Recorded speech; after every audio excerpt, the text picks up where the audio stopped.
It's the World Pokemon League, #1 draft league you could ever see. Getting stronger, yeah, I'm building up my own team. Gotta be the champion, the one you can't defeat. It's the World Pokemon League, #1 draft league you could ever see.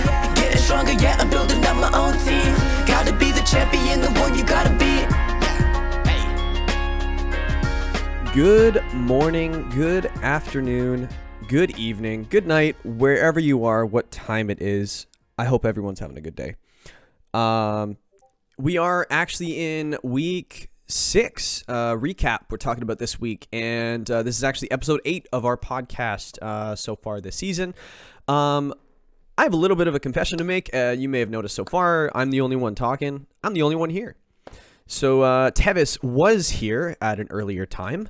Unfortunately, this is actually attempt number 2 at recording this podcast. So I'd like to apologize to everybody because when your mic isn't plugged in, when you do a recording for almost 2 hours, you kind of gotta adjust. You gotta adjust and figure some things out. So this is me figuring some things out. Jay's a busy guy. He's a family. He's a good dad. Good husband, that kind of thing. I couldn't possibly ask him to do it again. So I'm going to do the best I can by myself.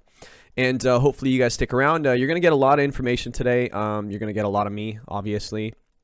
Talking, giving my 2 cents, because everybody knows how valuable that is and how much everybody wants to know what it is. But I'll do the best I can. Talking to myself for quite a while. It's going to be a little tough, but hey. It's got to happen sometimes, and maybe I'll learn. The best way to learn is when you get burned for your mistakes. So stick around, everybody. I think it's still going to be good. I think I like to talk so much that I think I can fill in the space. How am I doing so far, everybody? Go down in the comments. Don't comment on it. Yeah, so what are we going to talk about this week? We're going to talk about, obviously, we're going to do the recaps that everybody loves so much for week 6. We're going to do a little bit of a standings update, my mega status, not my personal mega, but the league's mega status. Megas and Dynamax is an interesting format, so we like to kind of go over exactly how those are doing, how each mega is doing, any standouts, and how bad they're doing. A little bit of a teaser there for when we get to it, we meaning me. I'm going to do that a lot. We only had one transaction this week. We'll get into it. The game of the week coming up for week 7. As we get down to the end of the season, we're 75% through the season so far. Trade deadline coming up at the end of the week. This is a crazy time, and so hopefully, excuse me. Yeah, hopefully it all works out for everybody, and good luck to everybody in that matter. We're gonna go over. We're not gonna do the pick'ems. I'm the only one here. Jay's not even here to make fun of me. So what's the point of doing pick'ems? I don't pick anything right. There we go. We just did pick'ems, nice and early. WPL Academy, we were going to do Pick Your 6 again. We were going to go over exactly how Jay does it because he was absent last week. I did not fire him. We had a funny little Sarah McLachlan thing at the end of the podcast last week, and it's funny, I actually got a copyright strike. I didn't have to take the video down, but oh no, we can't make any money on the video because we had 15 seconds of Sarah McLachlan, I will remember you. But that's fine. Everybody enjoyed it, I think, hopefully. Yeah, so I may touch on the Pick Your 6 again. I might spend some time on something else. The bonus about doing this alone is that I don't have to worry about what Jay wants or what Gus wants to do because it's just me. I could do whatever I want. I edit the videos and everything. It's going to be great. We'll see. When I listen back to this, I'll be the judge of that, I guess. Yeah, so why don't we just dive right into the the match recaps, actually. I think what we should do is we should probably dive into the most exciting match of the week. We're recording this on, I keep saying we. I got to stop doing that. I am recording this on Wednesday, actually. So we actually, when we originally recorded this and it kind of got screwed and we don't have the recording. We have half of the recording. I got Jay's voice. I don't have any of me. It would have just been him talking to himself for an hour and 45 minutes. But when we did this, we actually didn't even have the last match played at that point because the last game between Texas and Kyogre Canucks went late Tuesday night. So, the bonus is we can actually do a recap of that match. It was another really exciting one as well. So, and we could do a real standings update and things like that. So it's going to be great. First match we're going to touch on is Sao Paulo Excadrills versus the Distortion Zone. This one right from the get-go was just really exciting. We had Shadow is kind of an up-and-coming. He's definitely growing, getting better every single week, and you can tell in his play. His draft was really, really good as well. Going up against a previous champion, a notorious finalist every single season. So this was... This either could have been really quick, or we could have gotten the match that we got, and didn't disappoint. Everybody's still talking about it because it was such a good match. So pretty much, what do we have? We had Torracat, Excadrill, Megaladios, Kofagrigus, Regieleki, and Azumarill on Sao Paulo Excadrill's team, and it was up against Mega Blaziken, Whimsicott, Dragonite, Slowbro, which has just been amazing since he picked it up, I believe, in week 2. I could be wrong. Jolteon and Serena. Serena's definitely been one of the brighter spots of his team this season on the Distortion Zone. That Queenly Majesty ability is definitely something that throws a wrench into your opponent's prep. And not to mention, it just does a ton of damage. And its defenses are really high too. I think anybody would want Serena on their team right now. So he's probably pretty happy with it. But what happened? Just a couple of highlights from the match. Went 3 games. Distortion won game 1, and then Vitor won out the rest of the match. 1-0, then 2-0. But this one definitely came down to the wire in game 1. Very little health left on both Mons. Well, one died, so I guess one had 0 in the end, and one had little as well. But one of the things I noticed about this match is...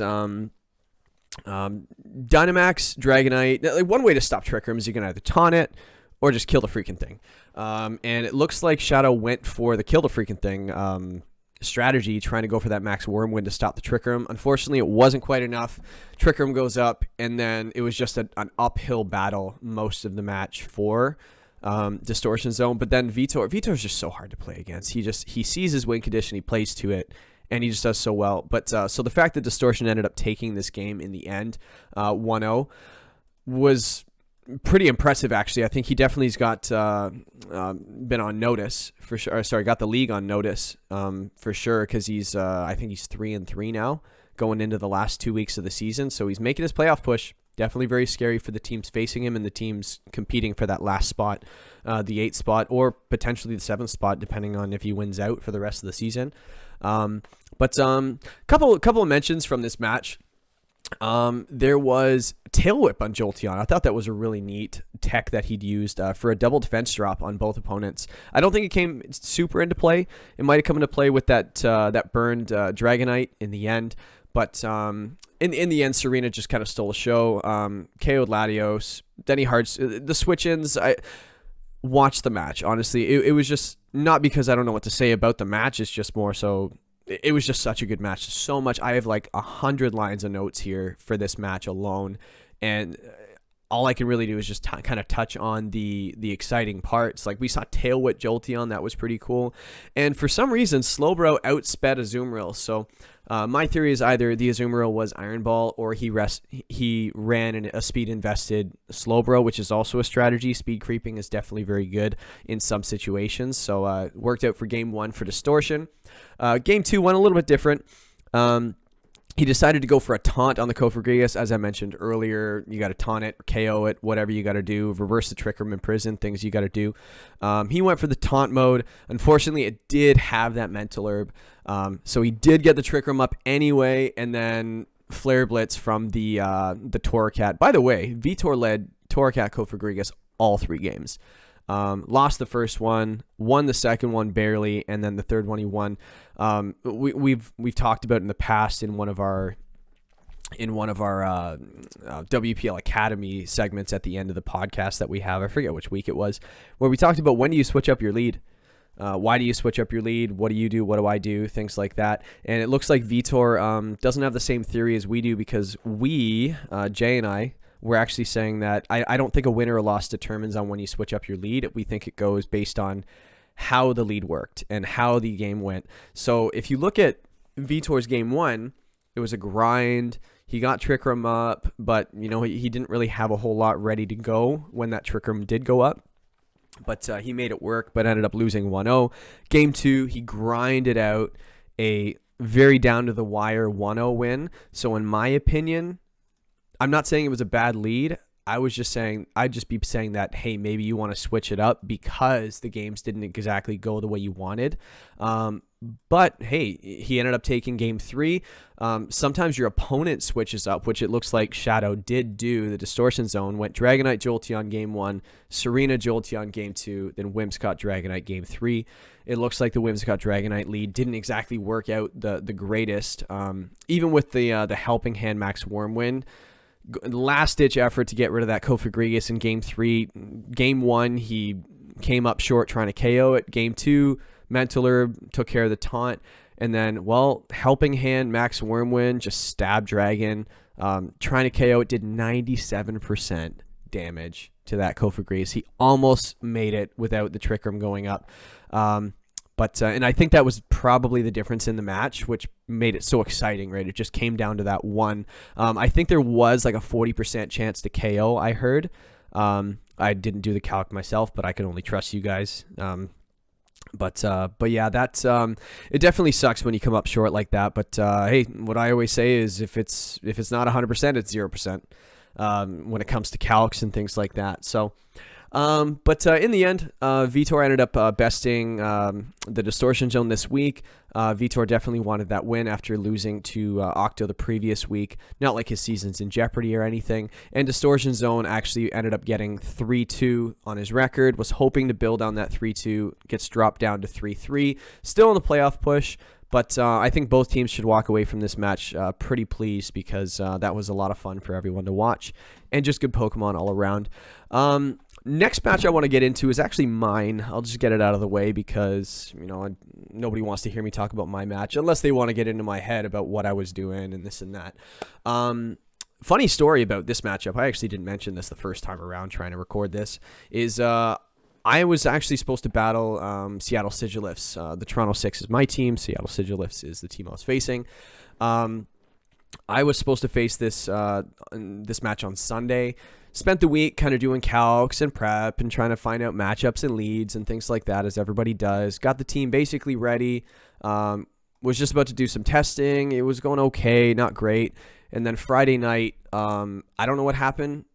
I don't remember clicking it, but I always tell people usually when these things happen, it's operator error, so probably no different. The team was deleted. Didn't have any pace, didn't send anybody pace, didn't have it backed up, nothing like that. So had to build a team from scratch after putting in quite a bit of time throughout the week. So that was a little bit of a grind, but I'm kind of glad we did.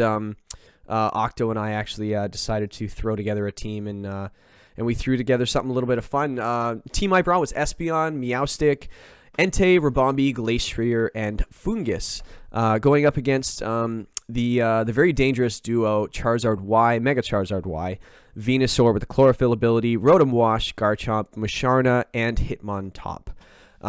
Definitely a team I was expecting in prep. I usually do something like a stress test when I kind of face, after I get my team and all my calcs together and all of the team kind of finalized, I usually build a team that is not what I want to see. And unfortunately, I think 5 of the 6 of these were on that team. So yeah, I wasn't surprised he brought it. I thought it was a good idea because I was kind of thinking that was probably good against my 12, not to mention the 6 that I brought. So how did I ended up winning the match. I won 2-0 game 1, 3-0 game 2.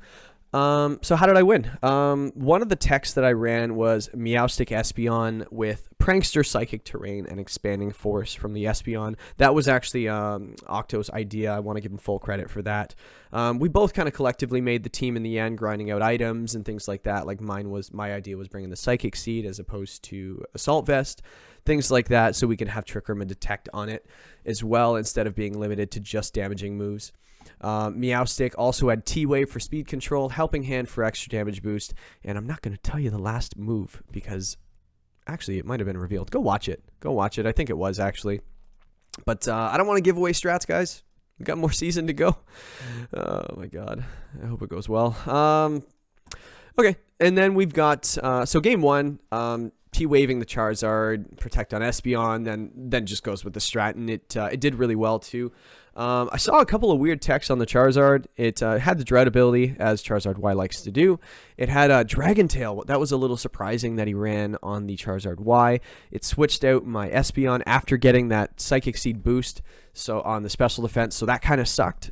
Threw a little bit of a wrench into my plans and dragged out the Rabombi. So I think I did get lucky in a sense that it dragged out something that was useful in the moment rather than what else I had in the back, which could have been really bad for me. So that's the thing about those force switch moves like Dragon Tail and Circle Throw, things like that, and Roar. It drags out a random back row Mon.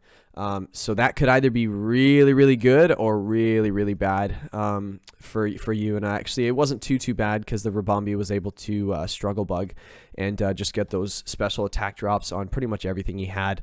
But yeah, ended up taking the 2-0. It was close in the end. He took out my attacking threats, and Rabombi and Fungus were all that was left over. And yeah, just a Spore and a D-Gleam, pretty much all it took. Just at the end with that Garchomp. Very, very scary Garchomp. Game 2 went a little bit different. I went with what did I go with my lead? Meowstic Espeon again. Why not, right? But yeah, it worked game 1, but there were a couple of different modes. So I decided to go a Trick Room mode because he hard led the Garchomp. My Espeon did outspeed it, but it did not really want to exchange blows with the Garchomp. But yeah, so I decided to hard switch in the Fungus and then Rage Powder Trick Room for the back row, which actually worked out. Glacier just kind of goes off, doesn't need a whole lot of help other than Trick Room. So, and that was pretty much a GG right there.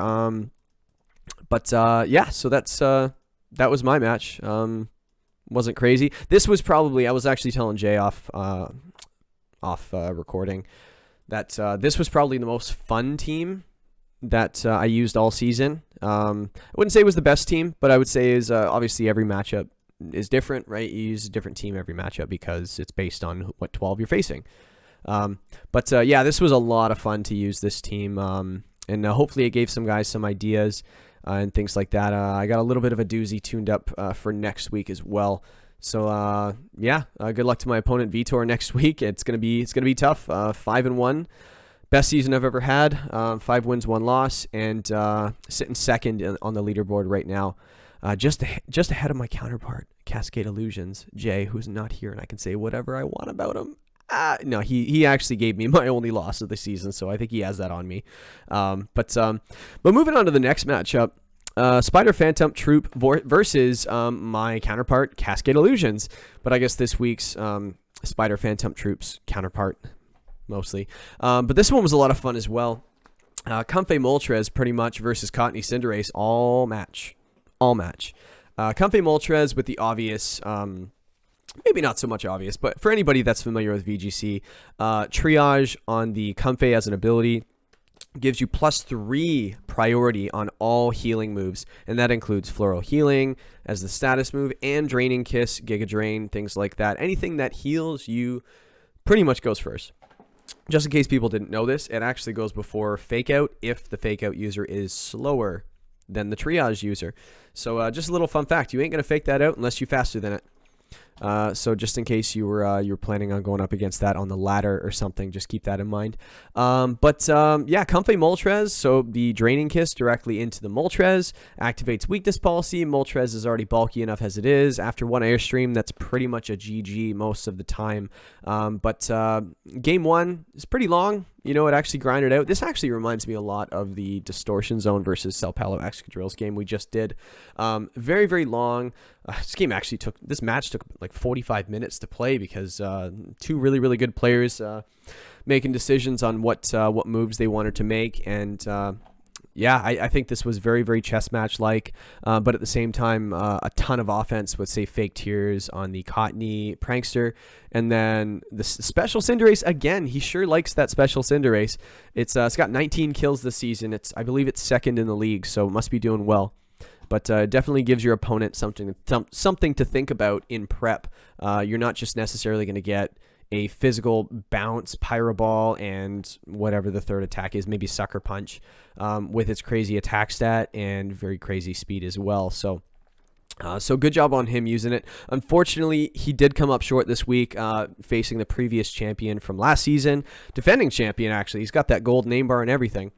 But But yeah, so very, very tight match. A little bit of hacks near the end. I think there were hacks throughout the match on both sides, but we always mention that hacks are the worst. The ones that everybody talk about are the ones that happen late game.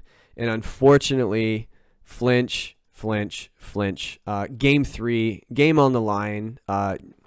You had Moltres on the field. Fiery Wrath does have a chance to flinch your opponent, so when he used it, the Alchemy got flinched. Then an Air Slash flinch, and unfortunately, 1v1 Moltres versus the Alchemy, especially defensive as Alchemy is. I think those flinches definitely mattered at the end. I think 2 D-Gleams would have got the job done, maybe 3.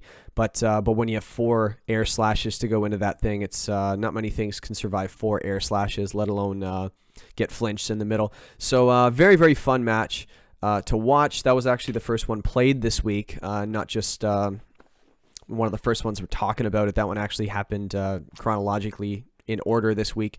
So that actually brings Cascade Illusions to 5-1 as well, just under me. I just want to remind him that he is still under me right now. And Spider Phantom Troop is, I believe, 4-2 currently. Very good season so far.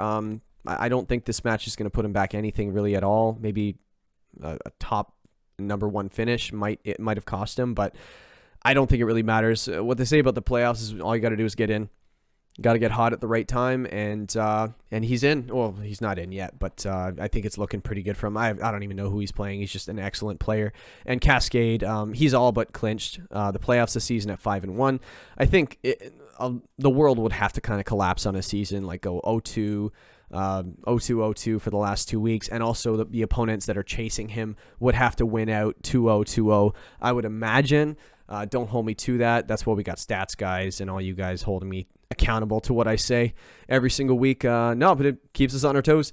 But yeah, so that's the end of that match. But the next match I'm going to go over is the Florida for Alligators versus Great Marsh Gastrodons. Both teams, I would say, haven't really had the season that they both have wanted to have. Florida is definitely on the outside looking in right now. I believe he's 2-4 right now. Just have a quick look here. Florida's 2-4 at the end of this week. I think it is over for him because even if he wins out, he's going to be at 4-4 record with a -1 win differential.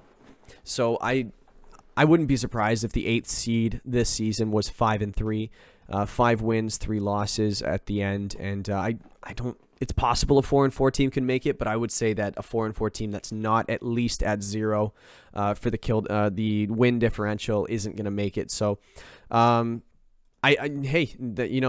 playing against a lot of really good players this season, and yeah, even a juggernaut strategy like the Sneasel Colossal is not foolproof. A lot of guys prep really, really hard for it because it's so devastating if you don't have a good check for it.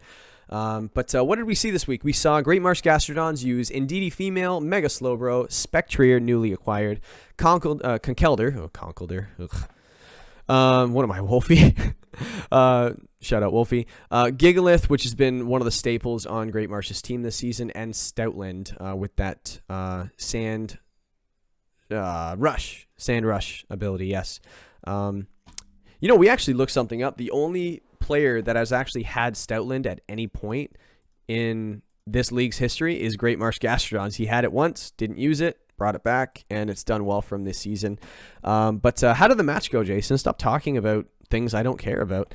Well, let me tell you something here. Conkeldurr Spectre was excellent as a lead, and with the Mach Punch item, Drain Punch, and Payback. You don't see Payback a whole lot in VGC, but it definitely worked perfectly this week for him.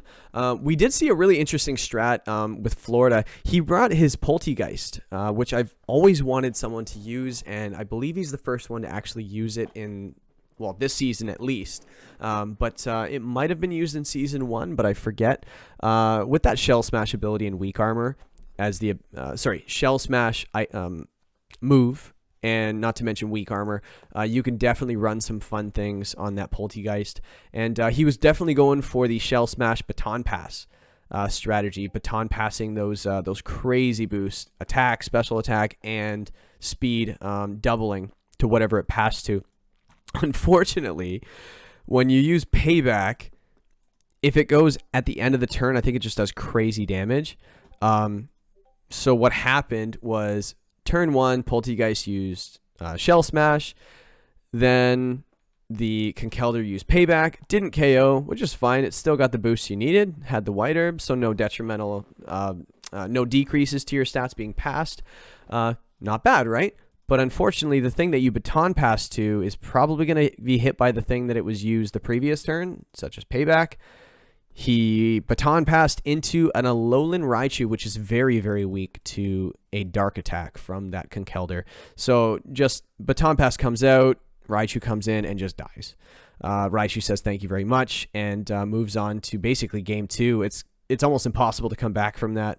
At that point, Dynamax Gigalith just kind of went off. Yeah. But I do want to actually, game 1, I do want to address one thing. There was information is so valuable in a best of 3. This season we play best of 3 format. First team to win 2 games gets the match win. Finding one of the better players in the league, they strive on getting information, so they're writing stuff down there. Oh wow, he used that move. Okay, I didn't know that. And once you get 4, you know he doesn't have anything else. The items can't have 2 of the same items, so if something has Focus Sash, it's shown. You know everything else can't have a Focus Sash, barring the sturdy ability, but that's a whole nother conversation. But so I didn't, as great of a player Great Marsh Gastrodons is, revealing information unnecessarily at the end of the matches, I just feel it's not a good practice. And the game was basically over. All he had to do was just use a Max Quake on that Pincurchin. The game's over. He could have even protected, but at this point in the match, Drain Punch had not been revealed on the Conkeldurr. Used it anyway. That's just extra information for your opponent.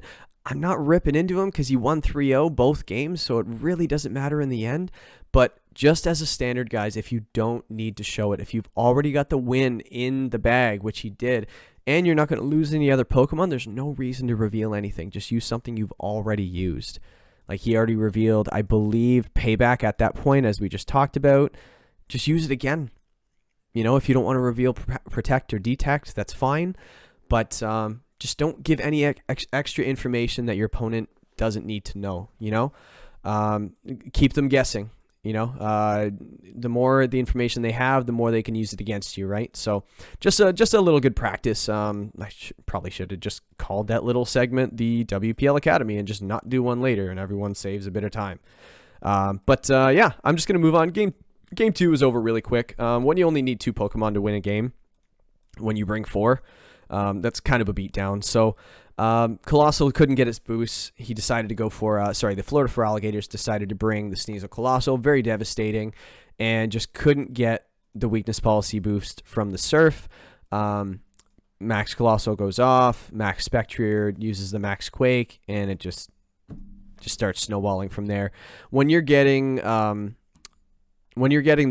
not Chilling Nays, that's mine. Grim Nay abilities, so basically Moxie for special. When you start getting those and you start getting the special defense boost from the Max Quakes, when you have a very special opponent, everybody's special. What am I saying?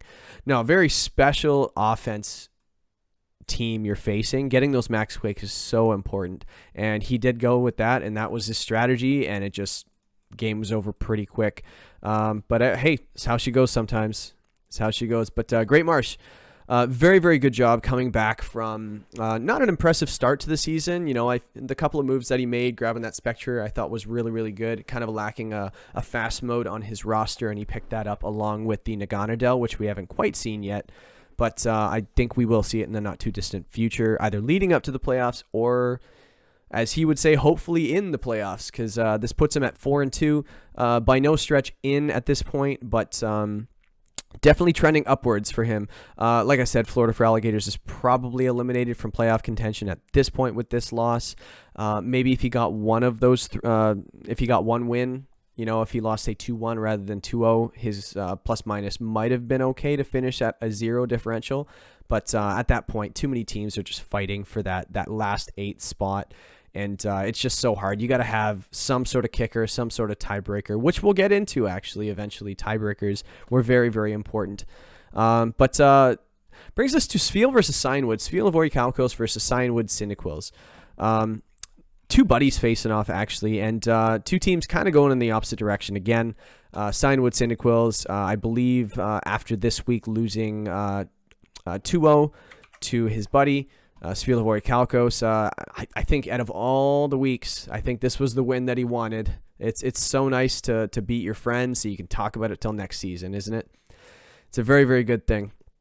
But what happened? So we saw Rotom Heat, Grimstar. Rotom Heat was great this match, actually. It's been great all season for him. Very, very good draft for Spiel of Orichalcos. My pick as actually the best drafted team of the draft. How many times am I going to say draft in one sentence? But yeah, the Crocodile and the Rotom Heat was just amazing. It has been all season. That discharge with the Crocodile being immune to discharge, hitting the entire field. Crocodile using Earthquake. Again, Rotom, Levitate, being immune to Earthquake. It's just such a devastating combo, and not to mention either of them can max Dynamax at any time. So very, very cool. What happened? So we saw that exact strat right off the bat, and hard switching into Gyarados on a discharge usually doesn't work out. Got paralyzed, and pretty much that was Dynamax Rotom just kind of cleaned up the field, getting rid of that Gyarados in the Mawile. But game 2, kind of hard to win when you don't use a single damaging attack. Just a little fun fact, Signwood, he didn't actually deal any damage the entire match, the entire game 2. The only damage that was done to Spiel of Orichalcos' team was from Life Orb Recoil, which was kind of interesting. You don't see that a whole lot, but Spiel actually walks away with the 4-0 win. Very, very, very important tiebreaker, especially fighting for that 8th slot as well. There's a couple teams that are going to be wanting that, and getting a 4-0 win. I don't even have a 4-0 win this season as a tiebreaker, and could hurt me. So Ant-Man getting that, Spiel getting that, actually at this point in the season was very, very good for him. So let's see him make that playoff push as well. Space City versus Sapphire Salamence. Space City being number 1 in the league. Sapphire Salamence is kind of making a late push. Sapphire Salamence is sitting at 2-4. Was sitting at 2-3. After I think he went 0-3 to start the season. Very, very hard to come back from that kind of a start. And he definitely made an effort, and he still is actually. He's in the same boat as Florida for Alligators, actually, with the -5 differential in wins losses at the 2-4 record. Best he can finish is 4-4 with that -1 win loss. Plus minus, so it looks like his season's done as well. Not fun teams to play when they've been mathematically eliminated from the playoffs. They've got nothing to lose. If you're fighting for that playoff spot for that 8th or 7th seed, and you're on the outside looking in, facing those teams, they're very unpredictable. A lot of those teams that are out on the outside looking in, because there's really nothing to play for other than just have fun, usually they go for meme strats, which are really, really hard to plan for. We always talk about weakness policy in DD. We see things like fling. You fling like a Pataya Berry or something like that to get the special attack boost, things like that, and activate weakness policy. These crazy strats that are almost impossible to plan for. So you're going to see some of those late in the season. I don't think we've seen a whole lot of meming out this season so far. Maybe Dynamax Bronzong, which we'll get to later. It keeps happening. Not a meme if it's a core strat. But yeah, so what happened in the match, Jay? Well, let me tell you what happened in the match. Slurpuff Finny. Slurpuff with that Unburden ability and having terrain support with that Tapu Fini. Misty Terrain goes up. Misty Seed is activated. Double speed Slurpuff immediately. When a double speed Pokemon has access to String Shot, it's kind of hard to get any speed control going. Maybe set Trick Room as your only option in that situation. But a staple on his team, Space City's team, all season. Used it in the preseason tournament, getting our feet wet with this format. And also just been using it dominantly, leading him to a number 1 overall seed at the current moment. And not looking back, he's actually at a plus 24 kill-death ratio right now. Not more than double, but double the next anybody else, let alone the second place team, which is myself. But no, what a great showing from Space City this season so far. Nothing but great things from him.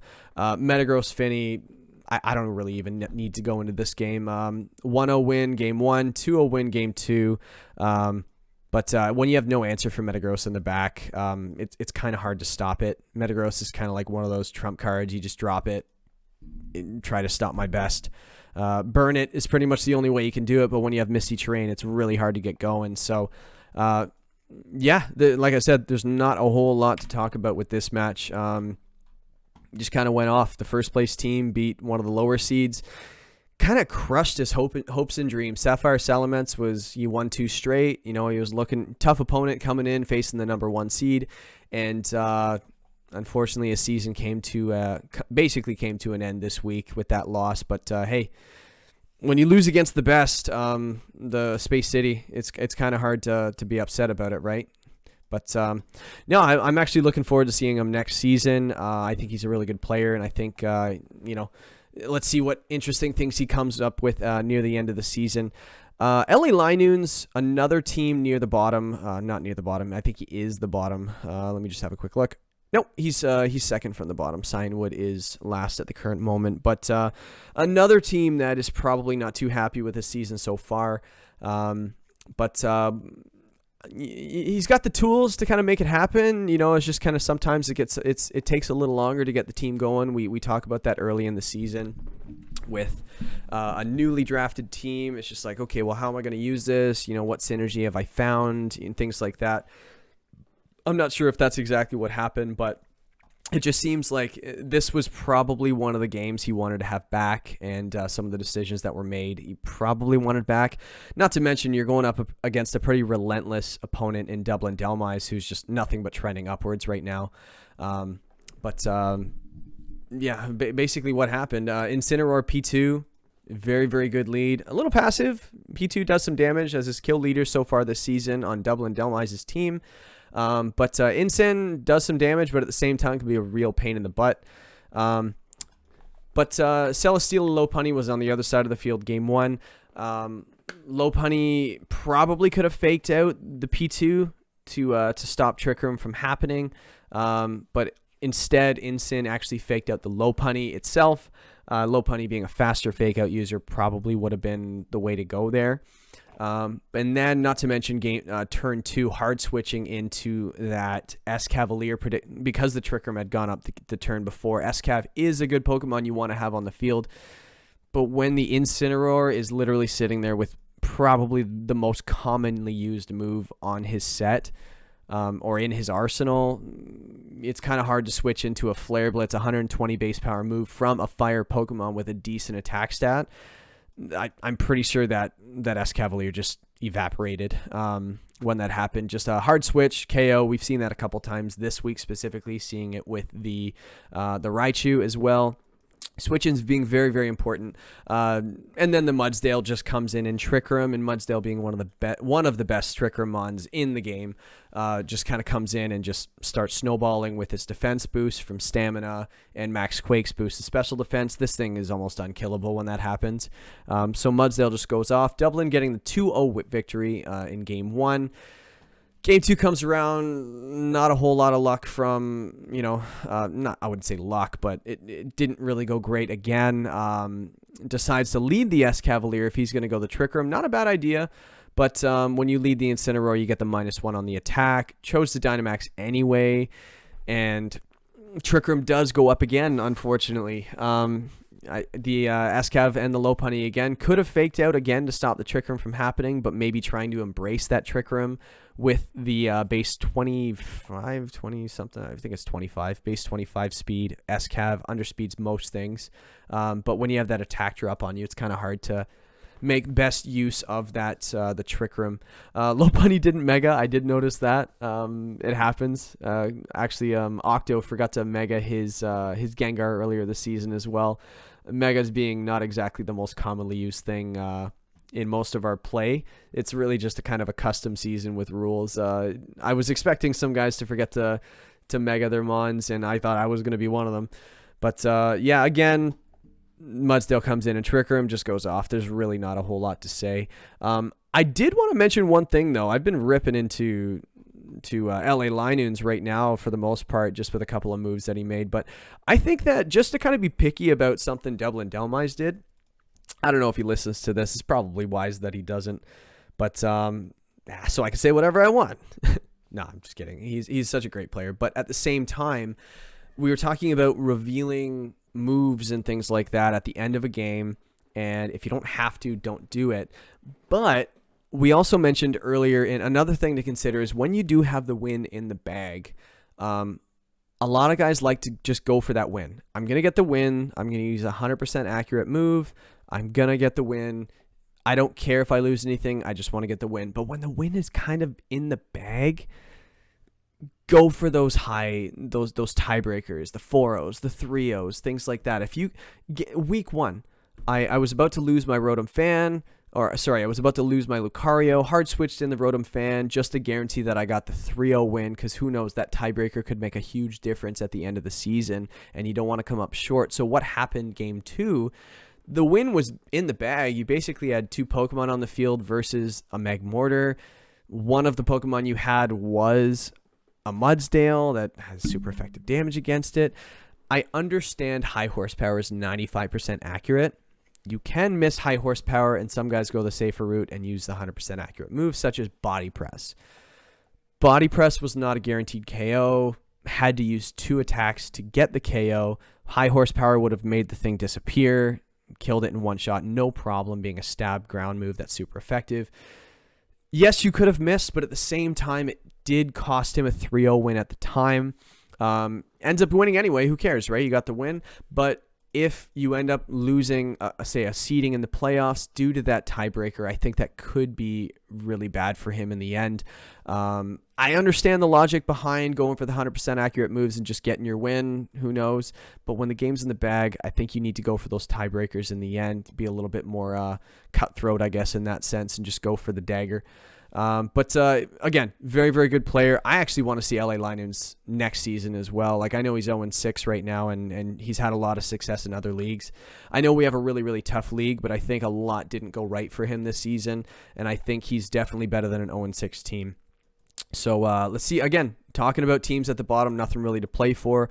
I want to see what he can do. Like, are we going to see swagger strats? Are we going to see after you this, after you that? You know, he's got a Tornadus Incarnate. That's a lot of fun. And a Mega Lopunny that looks like a lot of fun. So I'm actually looking forward to seeing his matches for the rest of the season. But the last match that we are going to talk about, I actually have to do this one by memory because it was only played late last night. I did watch it. A lot of guys are saying it's the most exciting match of the week. I beg to differ because the Shadow versus, I'm going to say not player names, but team names.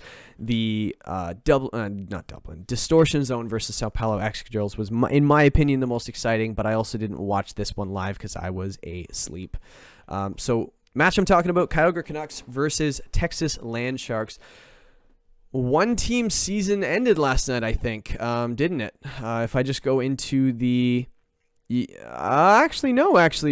So let me see here. Yeah, Kyogre Canucks and the Texas Land Sharks, both teams were 2-3 going into this, and going 2-4 is almost a death sentence in week 6. But based on the kill differentials that they, not kill differential, the win differentials that they both have, it's not quite over, but it's basically over. Kyogre Canucks is sitting at a -2 win differential at 2-4 after this loss. Texas Land Sharks moves up to 3-3, keeping his playoff hopes alive. Does have that -1 kill differential with the win-loss being even on the match side, but ended up losing a couple of 2-0s earlier in the season and winning 2-1s to make that differential a little bit lower. But he's got the tiebreakers, so I think if he definitely has a shot to win out for the rest of the season. A very, very strong team. Actually, it was Cascade Illusions, my partner who's not here right now. It was actually his pick for the strongest draft of the season that we had a while ago. Hasn't exactly gone the way he wanted so far. You know, I bet he was hoping to be a little bit higher in the standings and not fighting for his playoff life, but so many good teams near that 8-9, 7, 8, 9, 10 range, trying to get into those last couple of spots. So yeah, we'll just have to see how the season ends up. Next week's going to be great, the podcast next week, because we've got the trade deadline. We've got last week of the season. We're going to have a couple playoff clinches. We're going to have a few guys that are eliminated. We're going to have kind of a playoff picture that we can talk about. So next week's going to be a lot of fun. This week kind of sucks, doesn't it? It's just me here talking. Nobody wants to hear me talk. And then we don't even have, I'm humming and hawing with, this guy might be in, this guy might be out. I don't really know. So hopefully you guys are enjoying this so far. What are we, 45 minutes in? This is 45 minutes longer than I thought I could talk to myself, but hope you guys are enjoying yourself. But let's get into, so that was the recaps for week 6, actually. Yeah, the most exciting week is probably going to be next week, and then followed by week 8. That's just going to be insane. I love week 8s, unless it's me, the one that's fighting for the playoffs, which I have been, and I have been on the outside looking in at the end, and it's not fun losing that week 8. But it's funny when the schedule is actually released before the season even starts. When I do the randomizer, first thing I look up, who am I facing first, and who am I facing last? Because I do not want to have a really, really tough opponent to play in week 8. And pretty much no matter what you do, your week 8 match is going to suck. Just don't put yourself in a situation to have to win that last match commandingly to get into the playoffs. You want to lock in a little bit earlier, obviously. Easier said than done. Let's move on to the next one. Standings update. Where do we sit? So Space City still on top. You know, he's got a 5-1 record, just like the other 2 below him do. But his win differential is what's separating him. He's actually got a +8. Toronto 6 myself at a +7, and Cascade Illusions at +6. All at 5-1, but that first tiebreaker is definitely the one that decides the standings. But Space City, like we mentioned earlier in the season, has a 2.14 kill death percentage. He kills 2.14 for every death he gets. If he keeps up this, he'll actually have the record for the best kill death ever, taking it from the Kentucky Wild Bolts that actually finished 8-0 season 2, I believe. I think it was season 2. Could have been season 2. Yeah, he had 8-0. It's only been done once, and the kill death that he had was amazing. And Space City has just been winning all season, killing things left, right, and center. It's been his league, and everyone else is watching pretty much. Let me see. Cascade, Toronto, Space. We basically clinched the playoffs at this point. If we win at any point, even a single game, I believe, for the rest of the season, it basically locks us in. I would have to look at the numbers and the matchups and things like that. But a whole lot would have to go wrong for all 3 of us to basically not make it, or even one of us to. But it's still possible. Great Marsh Gastrodons is another standout. After starting the season pretty poor, and not playing great, he's actually worked himself out to a 4-2 record, and a +1 win-loss. So because of the what happened earlier in the season, being 4-2, his win-loss differential should actually be a little bit more. He's at +1 right now, but as you can see, other teams at 4-2 are +3, +4, +4, things like that, given 2 more match wins than losses. But hey, playoff spot's a playoff spot. First tiebreaker is your record, isn't it?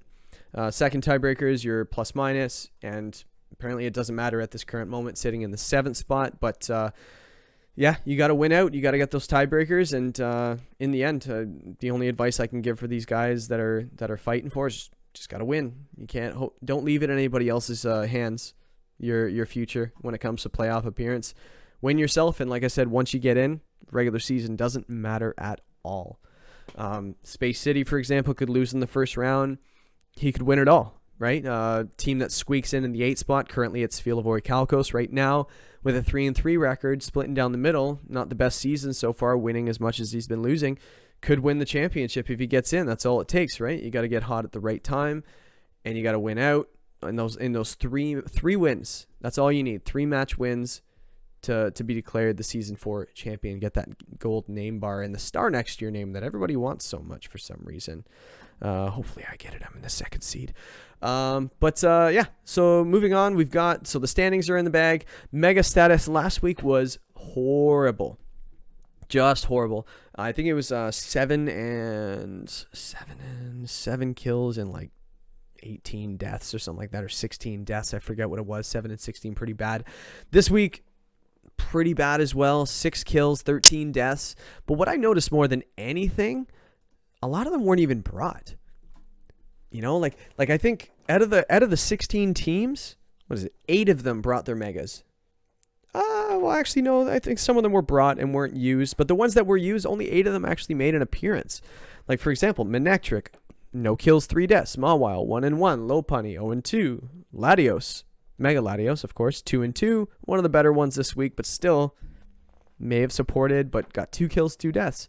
Gardevoir, 1-0. Charizard, 1-2. Salamence, 1-2. Gengar, 0-1. 6 and 13. So I think in conclusion, like, the season's not over yet. I had a feeling these megas weren't going to be as super impactful as we might have hyped it up to be. But it seems the better megas this season are more so in a support role. When it comes to usability and versatility, is just a support mega. Because the lack of Dynamax, a lot of great support mons don't need Dynamax. They can if they need to, but not many people are Dynamaxing a Sableye. And things like that, or an Alolan Persian for whatever it might be. Or even a Whimsicott. I've seen it. We saw Dynamax Cottony earlier this season. You can always count on Octo to keep you guessing on what's going to happen, but I think it was his only win condition at the time. What was that, week 1 or week 2? Go watch the replay. It was crazy. Just go crazy. Go on our Discord. Check out week 1 replays. It was nuts. But let me see. Megas, yeah, 6 and 13. Really, not really any standouts this week. You know, it's just I'd like to get a total kill death count at the end of the season, which wouldn't be too hard to do. But one transaction, only one. We had a pretty insignificant one as well. Could be significant, depends on how we use it. But Space City PC grabbed Flygon in the D tier and dropped his Rhydon. The Rhydon was definitely grabbed for that Lightning Rod ability, but it looks like Finny hasn't really needed it, being one of the kill leaders this season. Actually, let's kind of see where it is. Tapu Fini is sitting 4th in kills this season with 16 and has only died 6 times in 10 games. So who needs Lightning Rod when you've got stats like that and success like that? But yeah, Flygon, I'm kind of curious to see what he's going with that, what he's got going. Flygon hasn't really been used in the WPL since its birth, but it was used once, didn't do great. The team that used it didn't finish very high in the standings. But hey, if anyone's going to use it well, I would count on our first place team, Space City PC, to use it really well. Game of the week, you know what I could do? I'm just going to wing this.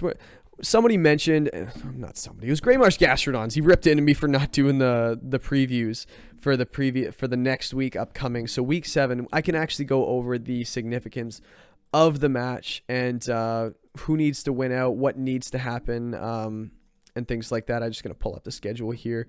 But the game of the week we're choosing is the Distortion Zone versus the Texas Landsharks. Distortion Zone is 3-3. Texas Landsharks also 3-3. They got to win. I think whoever loses this is going to be put in a really tough spot for week 8. The best record they can have for the losing team in week 7 is 4-4 for the losing team in week 7, because week 8, if they win out, they're 4-4. I think this is a must win. This is probably one of the first must wins of either team's season. Last night, actually, Texas Landsharks, to bring him to 3-3 was probably his first must-win situation, but it's going to be nothing but those for those teams on the outside looking in, moving forward to a playoff berth. But like I said, let me just bring up these match previews, or the schedule, actually, for that matter, for week 7. So what do we got here? We've got Dublin Delmise versus Space City. You know what? This is usually we would choose the game of the week to be the 2 best players, high-profile players. You know, you got Dublin Delmise, perennial playoff team. Space City PC, been first place all season, hasn't looked back. Hell of a match, right? I don't think this match determines a whole lot. Seeding, of course, who you're going to play in the first round. Not much of that is really kind of been laid out just yet. I think it's going to be a great match. I always like watching 2 players kind of go at it that are really, really good. I think Space City facing a hard Trick Room team like Dublin Delmise is going to be a real test for him. So I think the league is going to be taking notice and watching what he's going to do about that. Because when you've got a team with Hatterene and Mudsdale and Porygon 2 and Incineroar, things like that, that's a really strong team in Trick Room, not to mention against a Metagross too. That Mudsdale is not something that Metagross wants to see. Having access to Ice Punch might make a difference, but when you have a stamina ability that just keeps bulking up and bulking up and bulking up, it's just eventually going to wall that Metagross like crazy. So we'll have to see how both teams prep for that match. Florida for Alligators, Be Rich versus Sphelavori Calicos Ant-Man. Two buddies going off again. Sphelavori Calicos, he has a few buddies in this league. Well, we're all friends now in the end. We all know each other. We all love everybody. But these two knew each other before the league started. So I definitely think that there's something to play for. Florida, with his season basically come to an end, we have to kind of see how it works out. I'm going to see what he does at the trade deadline at the end of this week after the match is played, but at the same time I want to see what he does. He has a really good team. Sphelavori Calicos, again, you beat one of your buddies, you may as well beat another one. And also being 3-3 himself as well in the 8th spot, he definitely needs this win. As I mentioned before, you don't want to go into week 8 having to get a win. You rather get it now, and then hey, you still got to win week 8, even if you go 4-3. You don't want to lose 0-2 and then have a crappy differential and game down to that week 8. Great Marsh Gastrodons versus LA Linoons. Like I said, LA Linoons, I'm curious to see what he's going to do to have a little bit of fun near the end of the season. Great Marsh Gastrodons, is he going to continue that hot streak? Beef up that win-loss differential as well. You got to pad that first tiebreaker, and definitely doing it. Maybe Great Marsh is going into this saying, well, I'm facing an 0-6 team, or he's sitting there going, well, I got to be really careful and prep for some really weird things because he has nothing to play for at the current moment other than just having fun. So sometimes these are the hardest matches to do late in the season. You're on the inside looking out, and those outside looking in love to play spoiler. So that'll be a lot of fun to pay attention to. Sapphire Salamence versus Spider Phantom Troop. Octo versus Kevs. Kevs has made a lot of really nice additions to his team throughout the season through trades and also through free agents as well, having none left. So he's not going to be a part of the trade deadline other than player-to-player trades, seeing how he's used all 3 of his free agent moves. But I do believe that his team went from a very one-dimensional physical offensive team in week 1 to now being quite balanced. Very, very balanced. Gave away some of his excess in support with his Sableye. Picking up a Porygon Z that just does so much damage. Just you acquire a nuke. I think anybody makes that deal 9 times out of 10, no problem. But going up against Spider Phantom Troop, previous champion of Season 1, has a record for 4-0s in a season, I'm pretty sure. I think he got 4 one season, which is pretty ridiculous. But definitely a tall test for Sapphire. I still think being 2-4, I think even if he wins out 2-0 to end the season in week 7 and week 8, I do believe his season is over, finishing at a best -1 win-loss differential, and not to mention a tall order and facing a previous champion and another perennial playoff team. Very, very good player. Cyanwood Cyndaquils versus Cascade Illusions. Cyanwood Cyndaquils being the last place team right now. Didn't have a great showing in week 6. Cascade Illusions being 5-1. I'd say if you're going to pick someone to probably win, it's probably going to be the team that's at the top looking down and the team that hasn't gotten a win. But again, shenanigans from a team at the bottom. They're never fun to deal with. And especially when you're trying to get seeding in the playoffs like Cascade Illusions is at number 3 right now. Going to be hard for him to get knocked out, but you definitely don't want to get knocked into that bottom half of the playoff bracket, because now you go from, if you finish 4th or 3rd or 2nd or 1st, you're facing a bottom playoff team. So teams that finish 5, 6, 7, and 8. Facing a team that hasn't exactly had the best season, in the 8th spot, maybe finishes with a 4-4 record, maybe 5-3. A loss against something like Cyanwood Cyndaquils could definitely jeopardize your seeding in the end. And you could, if you ended up dropping to that, say, 5th slot or 6th slot in the playoffs, you could have to face a very, very good team at the top, such as Space City or Vitor or Sao Paulo Excadrilles or something like that. Or me, Nobody wants to face me. I've had a hell of a seat. No, I'm kidding. I am in the second seed, but no easy wins. But yeah, definitely something to consider. I think Cascade's definitely very, very nervous for his match. No easy wins, even if you're facing the 16th seed currently. And Signwood, I'm kind of curious. I want to see that. I want to see that Glalie. I don't know about you guys, but he talked about it. He picked it pretty damn early too. I think he picked it like the 5th round or the 4th round or something. And it was like, Glalie. I don't even know what Glalie does. Not even Mega Glalie. What does this thing even do? But maybe we find out this week. Maybe we don't. But I'm definitely looking forward to it. Next match is Sao Paulo X Drills versus Toronto 6. I believe Vitor is... Let me just look at the standings. Great podcast, Jason. Not having stuff ready. Vitor's in the 4th seed. I thought he was. 4th seed versus 2nd seed. Another top-tier match. Two really teams that have done really well this season, including myself and Vitor. Previous champion, always in the finals every single season. Not going to be an easy week for me. Again, I need a win too because I don't want to finish near the bottom. I don't want to have to face, say, Vitor. You know, if he beats me, he ends up getting to the top. I get knocked down a bit. Space City, nobody wants to play him. So, yeah, definitely going to be a good match. I got some fun things planned for him, though. I think Vitor being 4-2, though, I think if he ends up going 4-3 after this match, he's going to be in a little bit of desperation mode as well. So I think he wants a win more so than I do. I'd like a win, but going down to 5-2 doesn't really wreck the season. But it could hurt in the long run, being the record being the number one deciding factor for standing. But yeah, that one should be a fun one. I usually face Vitor every single season that I play, and every single time it's a lot of fun. And I think we're 1-1 right now in our history. I got him he got me season 1. It was really, really close. Came down to his clef key. I still dream of it today. Double KO. Oh my God, it's all coming back to me now. Double KO from a D-Gleam clef key when I had 2. Oh God, that was so bad. But then season 2, I bested him. And then I sat out season 3. So this is our 3rd showing. I'm looking forward to it for sure. But what's the next one? I actually still have it here. Texas Land Sharks versus Distortion Zone, game of the week. I think I already talked about it. Both teams are trying to get in right now, really badly at 3-3. One team season could be over. One could be just building towards the playoffs, trying to get that last slot. Seattle Sigilifts versus the Kyogre Canucks. Kyogre Canucks still has some life. Seattle's actually on the outside looking in. He's not going to be able to get into a playoff spot at this point.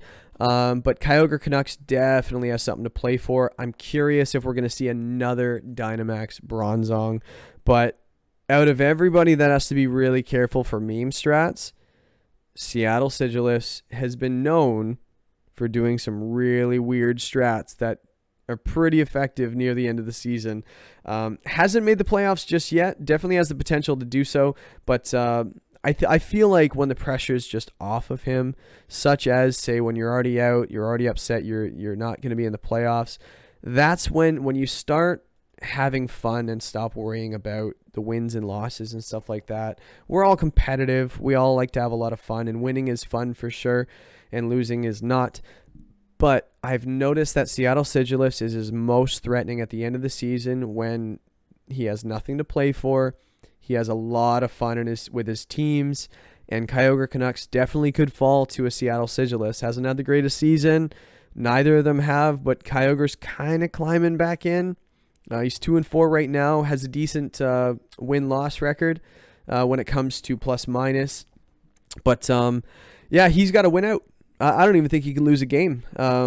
If he loses a game, he may or may not be done. I think if he loses one, if he goes 2-1 one week and 2-0 another week, I still think he gets to a +1 at 4-4, which is good. But, hey, his season could be over in 1 week if he doesn't have a good showing both weeks. So, but that basically does it for the previews. So I don't know. Let me know in the comments if you liked them. I'm making pretty good time right now. I'm at a little over an hour. Usually when there's 2 of us, we ramble and we talk about stuff way longer than we should. But when it's just me, it's a lot easier to kind of keep myself going along with the plans. Jay just slows me down, doesn't he? He just slows me down. I should fire him. No, I definitely want him back. He's been great, and I just hope he doesn't beat me again. That was not fun that week. That I think it was called Beat Up. Go check out the episode Beat Up. I think it was week 3 recap. But yeah, so pick'ems, as we all know, pick'ems, we were just picking teams to win. And if we get one right, we get a point. We get one wrong, you don't. Neither of us got a point last week because Cascade didn't end up picking. Tevis didn't end up picking one because he wasn't here. He had to leave a little bit early last week. He actually, it's funny, Tevis, he's 5-1 right now when it comes to the 8 weeks. This is actually the only week he hasn't gotten a point for guessing who's going to win.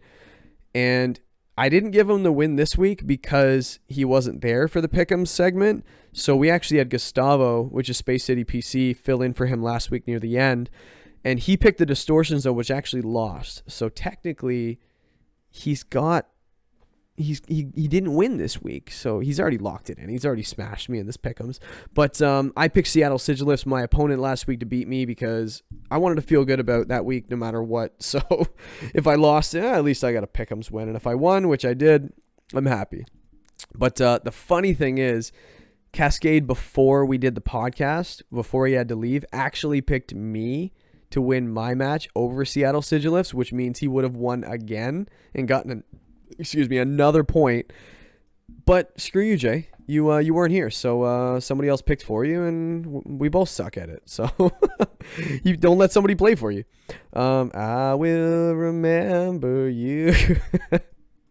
If you didn't check out last week's podcast, check it out. It's we ended up with a little Sarah McLachlan at the end. So,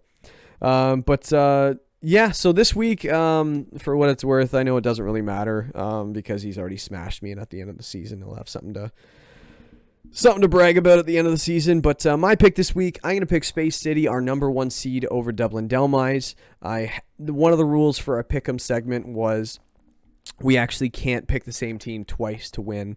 And I don't think I've picked Space City PC this season.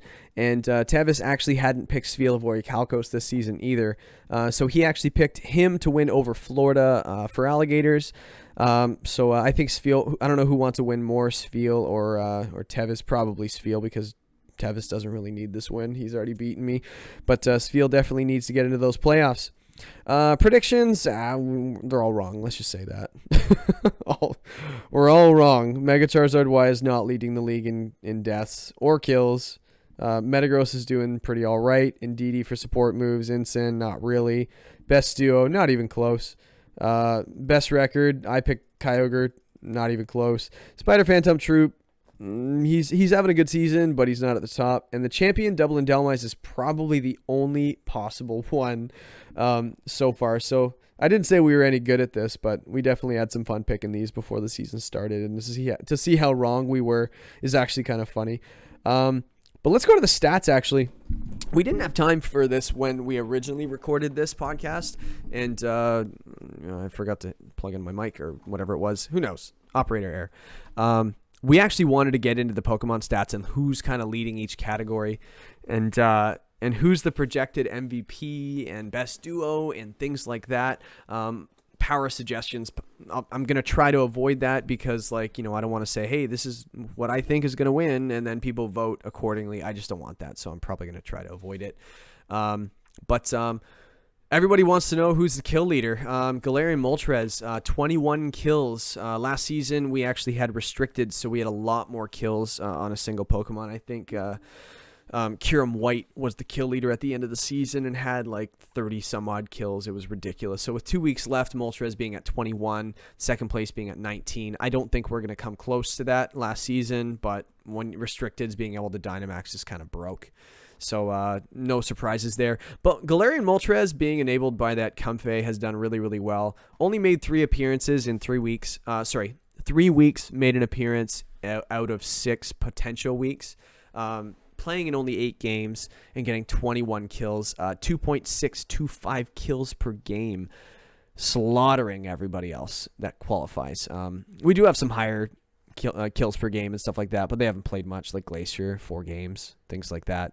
But 8 games for Galarian Moltres. I think that was the minimum for any of the ratios, like deaths per game, kills per game, win percentage, things like that. Kill death ratio and support moves per game. I think we set it at 8 games played, but it depends on on an average how many Pokemon play certain game. Anyway, but Moltres definitely the kills leader right now.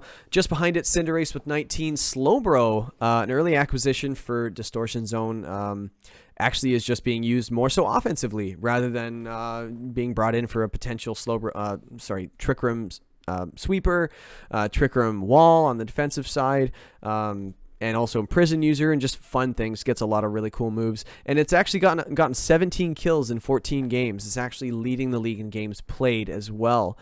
So you think he likes that thing or what? Tapu Fini, 16 kills so far. Gigalith 14, and we go down. But in the top 10, we've got Galarian Moltres with 21, Cinderace with 19, Slowbro with 17, Tapu Fini with 16, Gigalith with 14, Tapu Lele with 14, Metagross with 13, Serena with 12, Porygon 2, which is the biggest surprise of this list, with 11, and Landorus Incarnate with 11 as well.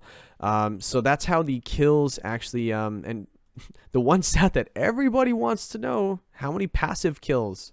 Who's leading the league in passive kills? What's a passive kill, you ask? Anything that doesn't deal direct damage, but actually does damage, residual damage based on something that you caused. Well, it could be weather with sandstorm, hail, things like that.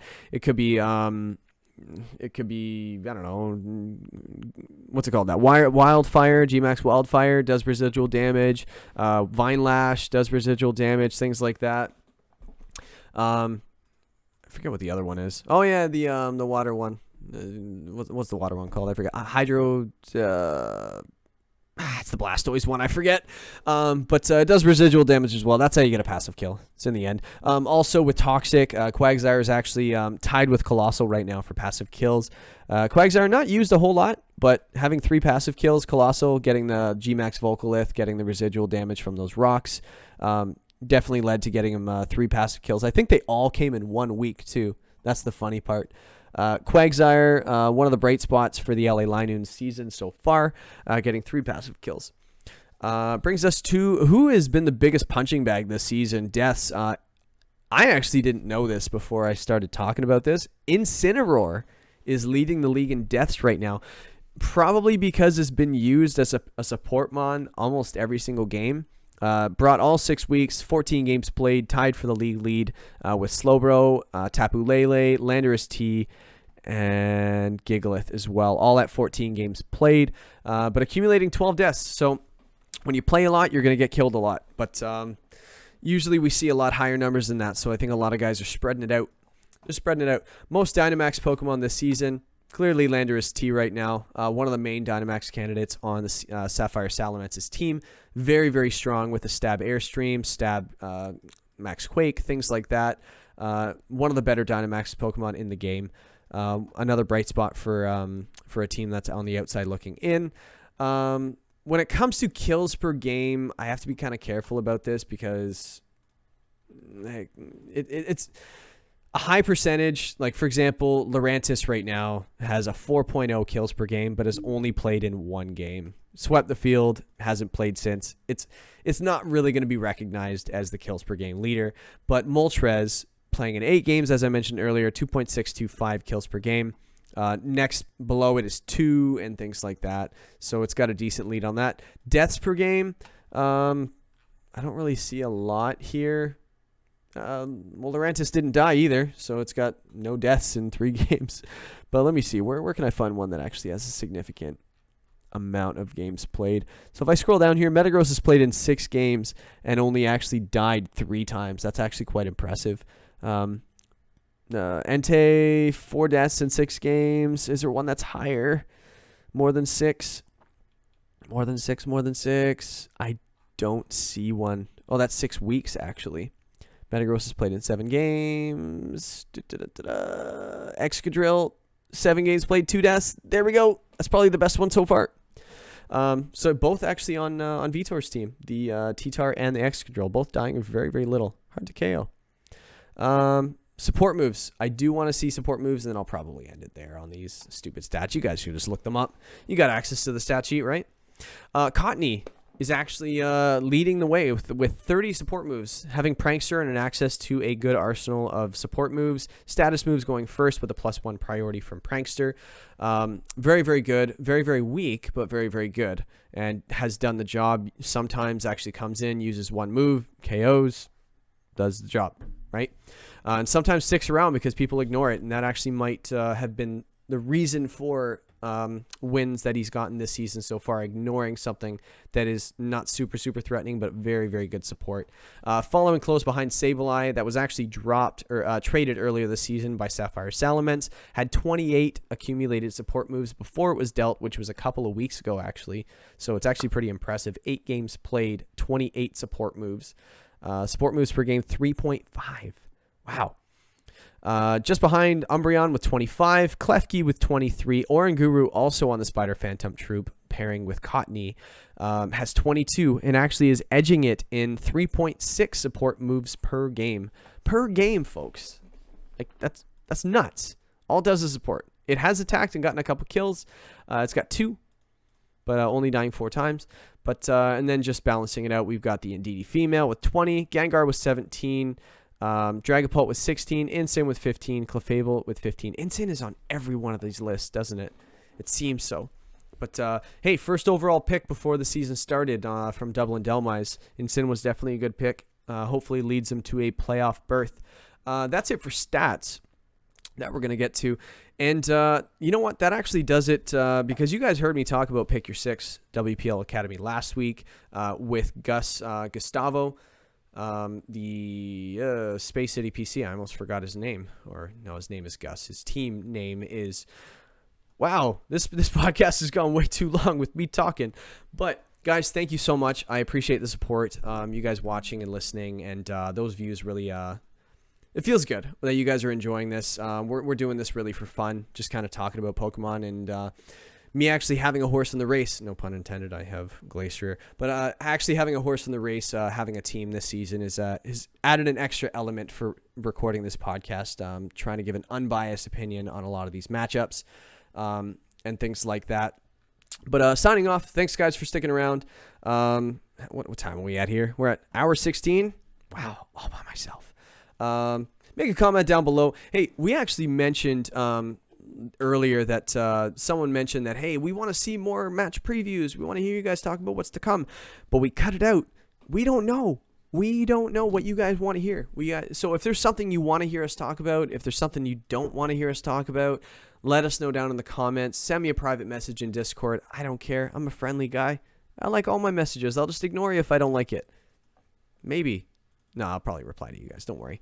But no, thank you for sticking around. Signing off, guys. Good luck in week 7. Very, very important matchups. Tune in and stream. We like to stream them. And if you're not in the league, send me a message if you want in. Peace, guys. It's the World Pokemon League, #1 draft league you could ever see. Getting stronger, yeah, I'm building up my own team. Gotta be the champion, the one you can't defeat. It's the World Pokemon League, #1 draft league you could ever see. Getting stronger, yeah, I'm building up my own team. Gotta be the champion, the one you gotta